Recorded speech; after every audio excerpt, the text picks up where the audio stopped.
पालक खायला खूप टेस्टी लागतो, पालकची भाजी छान होते, पण मुलांना पालकची भाजी आवडत नाही. मग टिफिनला काय बनवायचं मुलांच्या, तर म्हटलं पालकची भाजी मुलं खात नाही, आम्हाला आवडत नाही, त्यापेक्षा म्हटलं चला पालेभाज्या तर मुलांच्या पोटात जाणं गरजेचंच आहे. तर मग म्हटलं आज मस्तपैकी आपण पालकच्या पुऱ्या बनवूया आणि मुलांच्या टिफिनला झटपट पुऱ्या पण होतात, मुलं आवडीने खातात पण.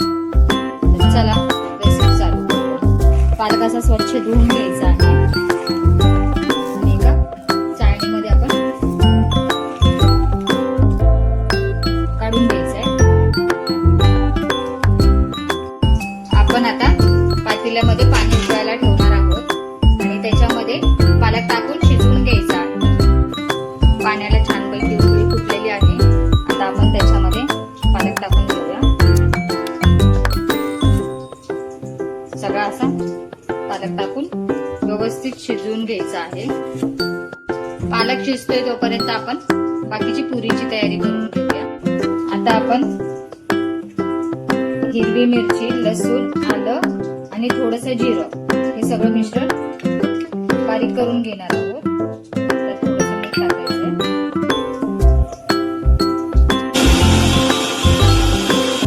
मिश्रण बारीक झालेलं आहे. पालक छान शिजलेला आहे. आता आपण गॅस बंद करायचा आहे आणि हे थंड करायला ठेवायचंय.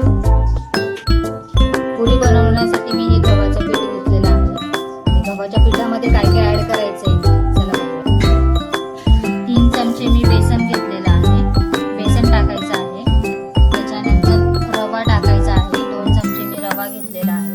रवा टाकायचा आहे आणि थोडेसे तीळ घेतलेले आहेत. तीळ पण त्याच्यात टाकायचे आहेत आणि हिरवी मिरची, चवीपुरते मीठ. बेसन ऍड केलंय, रवा,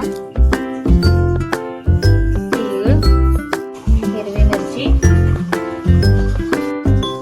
चवीनुसार मीठ. आता पालक थंड झालेला आहे. आपण एका चाळणीत काढून घेतलेला आहे. आता हा मिक्सरला बारीक करूया, वाटून घेऊया. वाटून झालेला आहे. आता आपण हे पिठामध्ये ऍड करायचं आहे. सगळी भाजी याच्यामध्ये काढून घ्यायची आहे. सगळी भाजी याच्यामध्ये काढून घ्यायची आहे.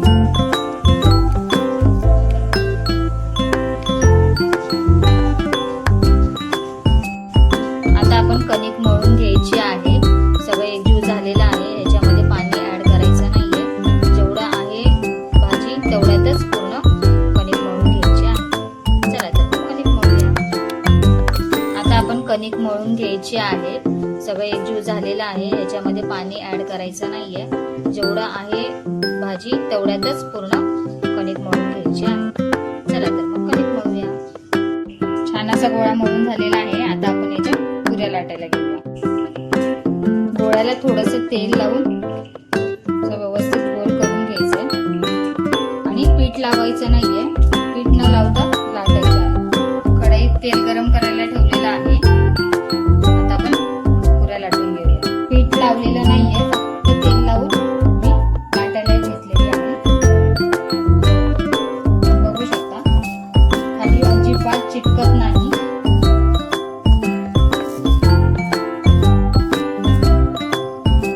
तेल चांगलं तापलेलं आहे. आता आपण पुरी तळायला टाकूया. तुम्ही बघू शकता बघा कशी मस्त फुगली आहे. मस्त मऊ खुसखुशीत, एकदम टेस्टी. मस्त फुगली.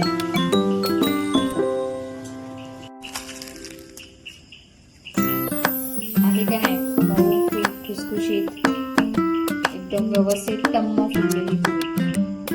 तर तुम्ही नक्की ट्राय करा.